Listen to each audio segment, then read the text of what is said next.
That year, my grandfather was still a hunter who trusted the mountains more than people. A rifle in his hands, a knife at his waist, he believed there was nothing in this world more dangerous than human beings themselves. That belief would become the first mistake that doomed our entire bloodline. On a narrow path deep in the mountains, he was suddenly blocked by a group of foxes. What froze him in place was not their number, but the fox standing at the front. A female fox stepped forward, raised her head, looked straight into his eyes, and spoke in a human voice. She asked him a question that was both simple and ancient. Would he be willing to build an altar, burn incense, and become her disciple? But my grandfather did not hear a proposal. He heard witchcraft. He heard demonic temptation, the kind of stories whispered in villages to frighten children. Fear crushed reason. Instinct took over. He raised his rifle and pulled the trigger. The gunshot echoed through the silent mountains. The fox collapsed before she could say another word. If it had ended there, perhaps the tragedy would not have been absolute. But my grandfather did not stop. As the shock faded, terror took its place. He knew the stories. Fox spirits were patient, relentless. Once a grudge was formed, it would never be released. Driven by panic, he chose the worst possible solution: erase the root of the problem. He found 3 fox cubs, their eyes not yet open. There was no hesitation, no mercy. All 3 were killed. The bodies of the fox mother and her cubs were piled together and burned deep in the forest. The stench of scorched flesh clung to his skin, his clothes, his memory. Afterward, he hid in the mountains for 7 days, afraid to return home, afraid to face anyone, as if distance and fire could erase what he had done. He believed the flames had destroyed everything. He did not understand that some debts are not written in flesh. From that very moment, the Fox clan had recorded his name and the names of his descendants in the ledger of life and death. There was no need to hurry, no need for further bloodshed. They only needed to wait. 3 months later, just as the family began to believe, the nightmare had passed, retribution arrived. In the dead of night, my grandfather's 2 sons began to scream like wild animals. The sound was not human. It dragged the entire household from their sleep in terror. When he finally saw their faces under the dim lamplight, his heart nearly stopped. Those faces were no longer human. Noses elongated, teeth sharpened, eyes clouded with something feral. Their features twisted into something unmistakably fox-like. They did not recognize their own father. They could no longer speak. In desperation, my grandfather locked them inside the cattle shed, convincing himself that the madness would pass by morning. By dawn, both were dead. No wounds, no blood. Just lifeless bodies curled in the darkness like discarded beasts. At that moment, my grandfather finally understood.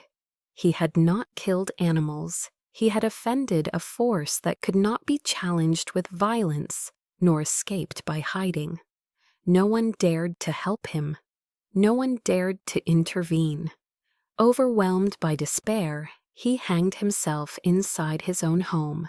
His death was not an act of atonement, but a late acknowledgement that he had dragged his entire family onto a path with no return. The Fox clan does not kill in haste. They do not need knives or guns. Their vengeance moves like underground water, slow, silent, and unstoppable, hollowing out a family from within. Annihilation without blood. After my grandfather's death, the family did not collapse all at once. It unraveled slowly. The house remained standing, The land was still there. Outsiders believed the tragedy had already reached its conclusion. But curses of this kind do not end with a single generation. They linger, searching for breath, for continuity, searching for someone left, alive. That someone was my mother. She was the youngest child, barely old enough to understand death when it arrived in waves around her. 2 brothers gone, a father hanging from the rafters, a mother who stopped speaking for months. The village whispered, but never too loudly. Everyone sensed that whatever haunted our family was not meant to be discussed openly. My mother survived not because the curse spared her, but because it had not yet decided how to use her. She grew up under a shadow she could not see, only feel. Nightmares followed her into adulthood. She often spoke of dreams filled with burning fur, crying animals, and eyes watching her from the darkness just beyond the tree line. But no one explained anything. Silence became the family's final defense. When she came of age, she was married quickly, almost desperately, to a man from another village. It was not a union born of love. It was an attempt to anchor her to normalcy, to dilute whatever tainted blood flowed through her veins. For a brief moment, it seemed to work. My mother's first pregnancy ended before it could begin. The second lasted longer, but ended in a pool of blood on a cold winter night. The elders said it was misfortune. The women said her body was weak, but my mother knew better. By the third pregnancy, the truth could no longer hide itself. The child inside her did not move like a human fetus. It twisted, it pressed sharply against her skin. She dreamed of claws scratching from within her womb. When the baby was born, the midwife screamed and fled the room. The infant's face was wrong, its mouth opened too wide. Its eyes reflected light like an animal's. Before dawn, the baby was dead. No burial rites were held. The body was wrapped and burned before sunrise, as if even the village feared what it represented. That was not the last time. Another child lived longer. This one grew teeth early. It refused milk, screaming until raw meat was brought near its mouth. It survived long enough for people to begin whispering the word no one wanted to say out loud. Monster. The child was taken away quietly and abandoned near an old shrine deep in the hills. My mother was told it was necessary, that it was mercy. She never saw the child again. But years later, villagers claimed something small and hunched had been seen near that shrine, gnawing on offerings left for the dead. By then, my mother no longer cried. She had begun to understand. The Fox clan was not finished collecting its debt. By the time my mother became pregnant again, desperation replaced denial. This time, the family sought help, not from doctors, but from someone who understood the unseen. The man was known only as Master Lu. He arrived without ceremony, carrying nothing but a cloth bundle and a wooden rosary, darkened by age. He walked through the house slowly, pausing at certain corners, certain doorways. His face grew heavier with each step. This family should have ended long. "Ego," he said at last. No one argued. Master Lu asked for eggs, 240 of them. They were laid out in rows across the floor. One by one, he cracked them into a basin. Some were normal, others were not. Blackened whites, blood-veined yolks, eggs that smelled of rot before they were even opened. When he finished, his hands were shaking. "The debt is too deep," he said. "The Fox clan is not seeking slaughter. They are seeking inheritance." He refused payment. He refused food. And before leaving, he warned them, if the next child was born without intervention, the entire household would not survive the year. That night, my grandmother hanged herself in front of the ancestral altar. By morning, Master Lu returned. He did not ask why she had done it. He only nodded once, as if another piece of a puzzle had fallen into place. My father knelt before Master Lu until his knees bled. He begged, not for forgiveness, but for a future, any future, even a borrowed one. After a long silence, Master Lu spoke. "There will be another child," he said. "Not now, in 18 months. He explained the terms without softness. The child would live, only until the age of 18. The curse would sleep, not vanish. To break the cycle, the child would have to bind his fate to the Fox clan willingly. Not by force, not by ritual, by marriage. Before dawn, Master Lu built an altar in the hills where the first blood had been spilled decades earlier. He burned talismans, cut his palm, and pressed his blood into the earth. When the ritual was complete, he collapsed. Before dying, he gave one final instruction. He was to be buried near the Fox Shrine, and his bones exhumed exactly 18 years later. Then he closed his eyes. 18 months later, I was born. On the night of my full-month celebration, my father carried offerings into the mountains, 2 hens, incense, and red cloth. As the final candle burned low, a white fox appeared at the edge of the clearing. It did not attack, it did not flee, it watched. That night, something unseen drove away the shadows that had haunted our home for generations. For the first time since my grandfather pulled the trigger, the house was quiet. But the silence was not peace, it was a countdown. For the first few years of my life, nothing extraordinary happened. That, in itself, was the anomaly. No deaths, no malformed births, no screams in the night. The house that had once felt hollowed out by grief seemed almost normal. My parents spoke in softer voices. My mother slept through the night. Neighbors stopped avoiding our gate. It was as if the curse had loosened its grip, but it had not left. It had simply taken another shape. The white fox began appearing shortly after I learned to walk. At first, it stayed beyond the fence, watching from the trees with calm, unblinking eyes. It never crossed into the yard unless I was alone. When adults were present, it vanished without a sound. I did not fear it. I recognized it. As a child, I could not explain how or why.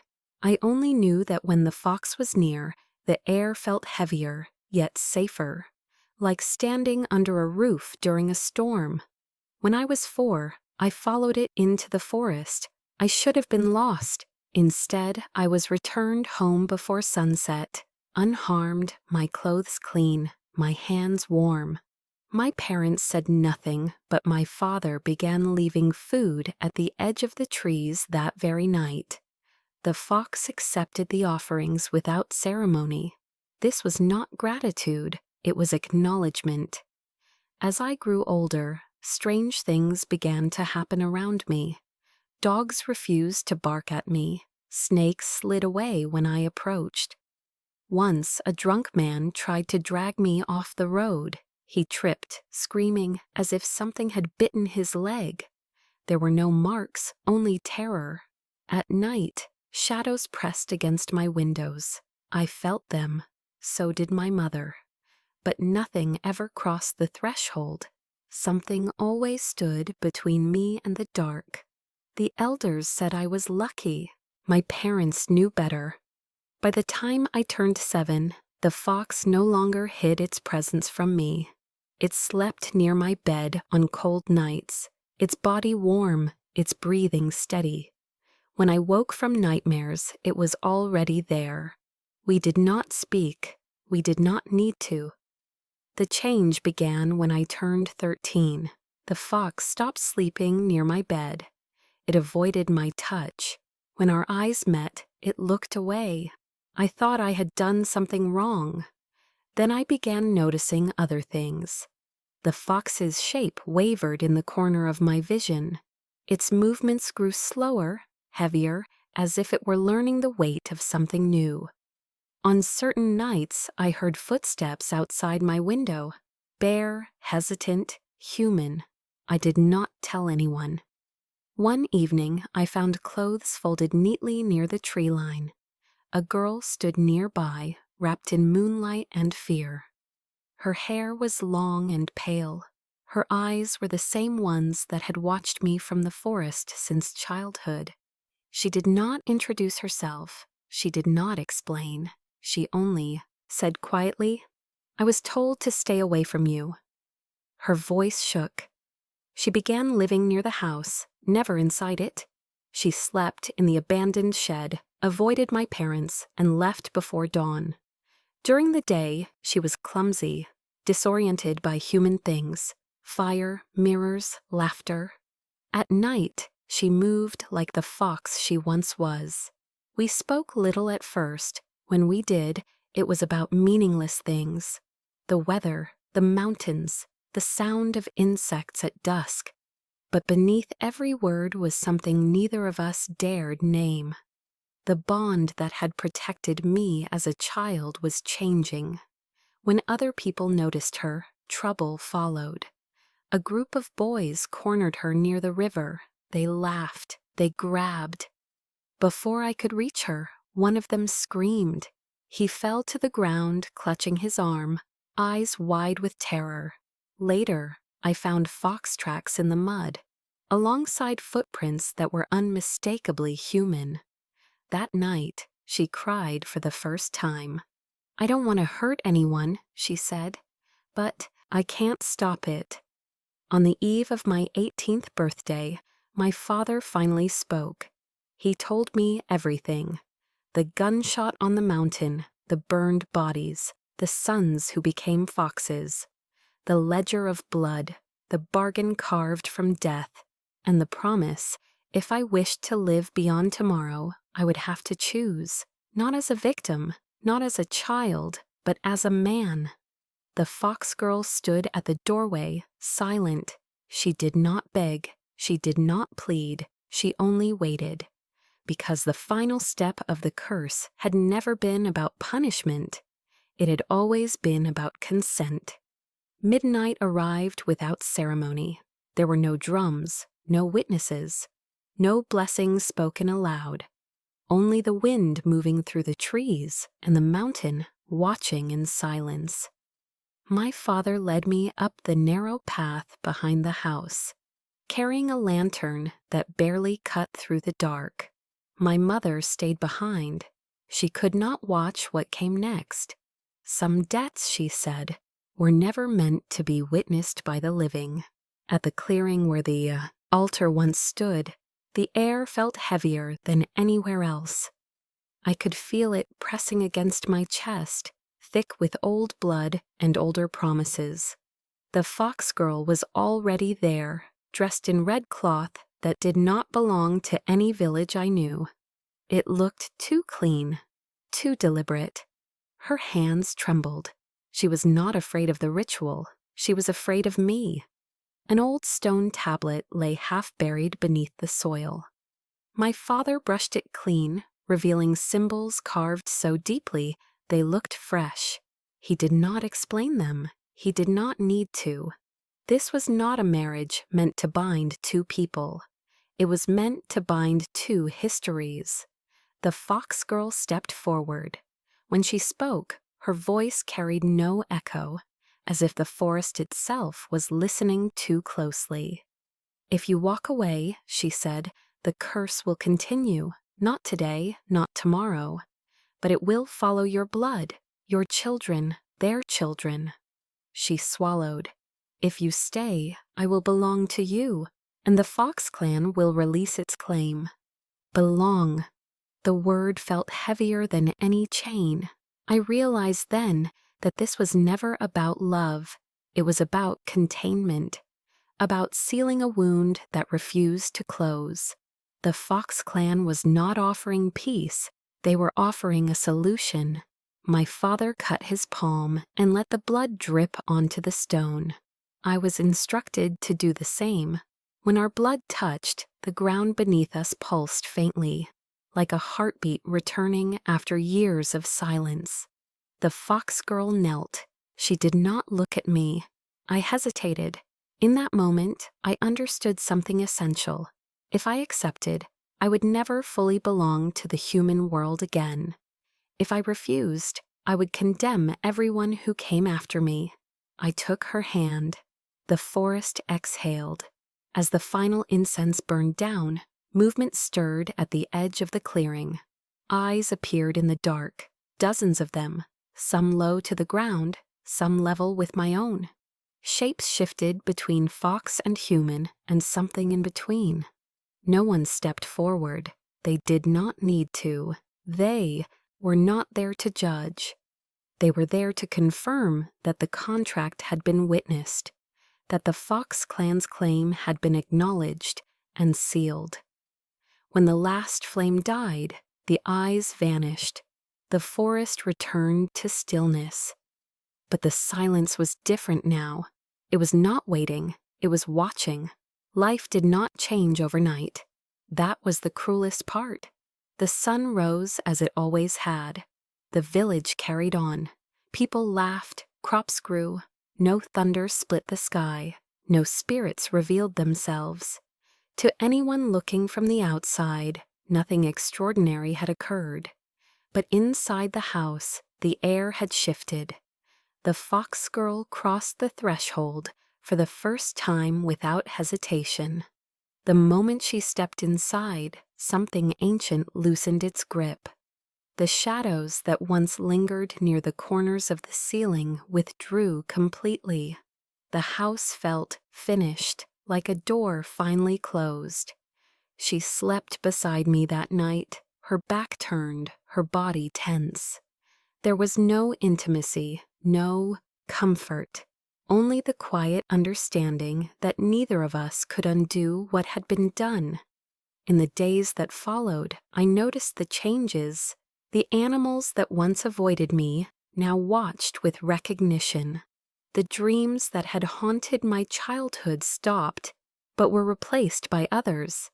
Dreams of forests stretching farther than they should, of fire that did not burn, of names spoken in a language I did not know, yet somehow understood.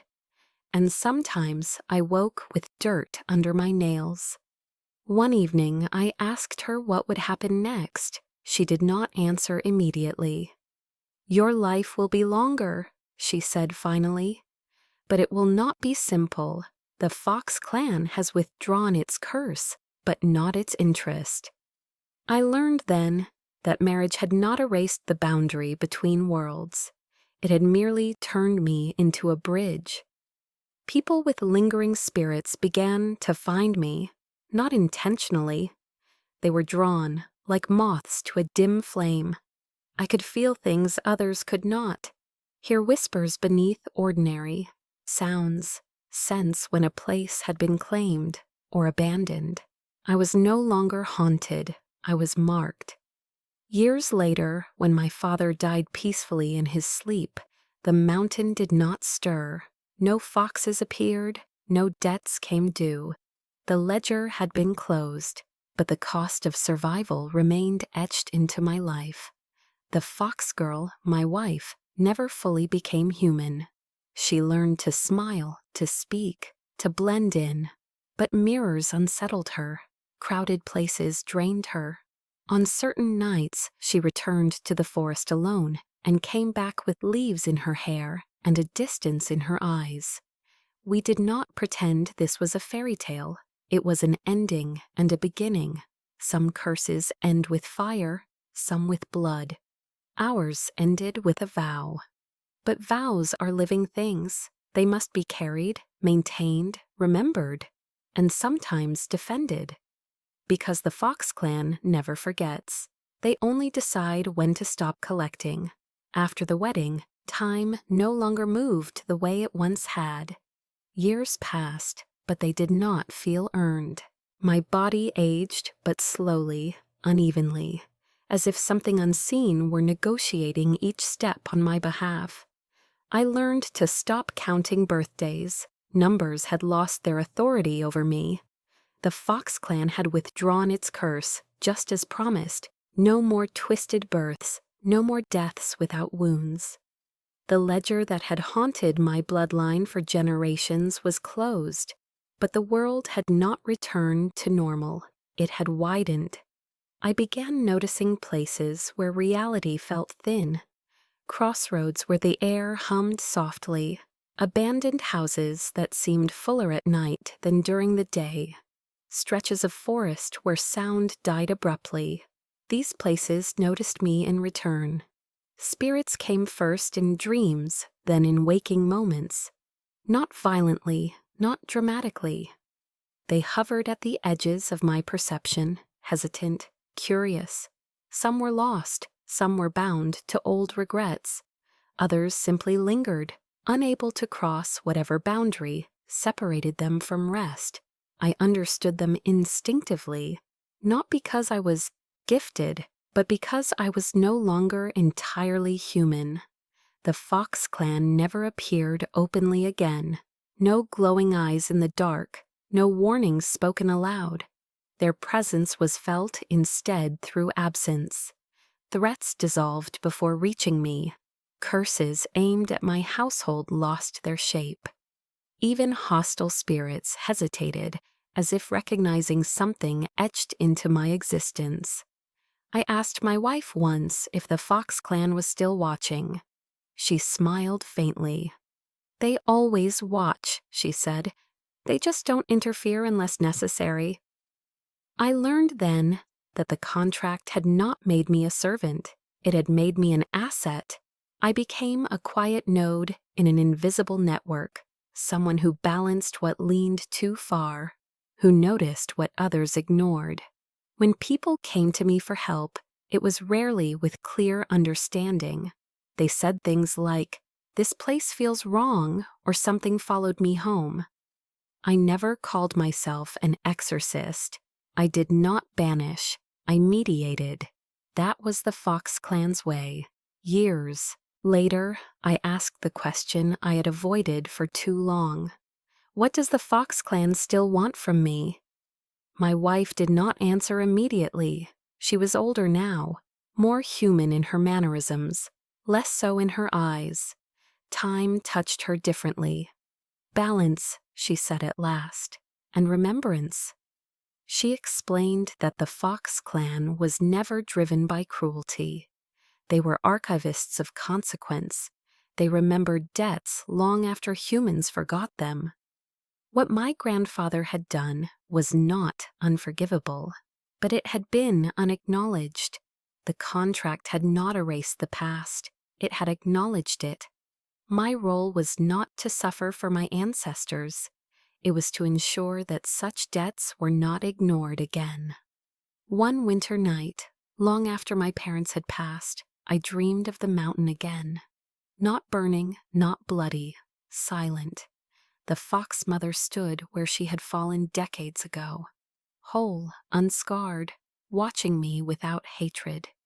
"You carry what was broken," she said. "That is enough." When I woke, the weight I had carried all my life felt lighter, not gone, but settled. I understood then that the Fox clan did not seek worship or submission. They sought continuity. I do not know how long I will live. Neither fully human nor fully other. I exist in the space between. I have children. They are ordinary. They laugh, grow, and sleep without fear. The Fox clan does not claim them. That was part of the bargain. Sometimes, when the forest is quiet, I sense movement beyond sight.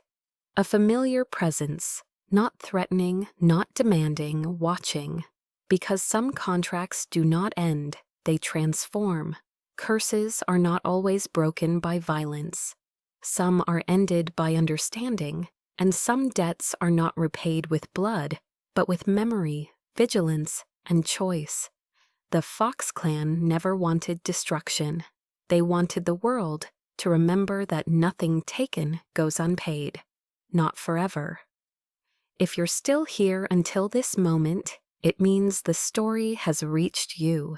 Please subscribe and follow the channel because what remains untold has only just begun.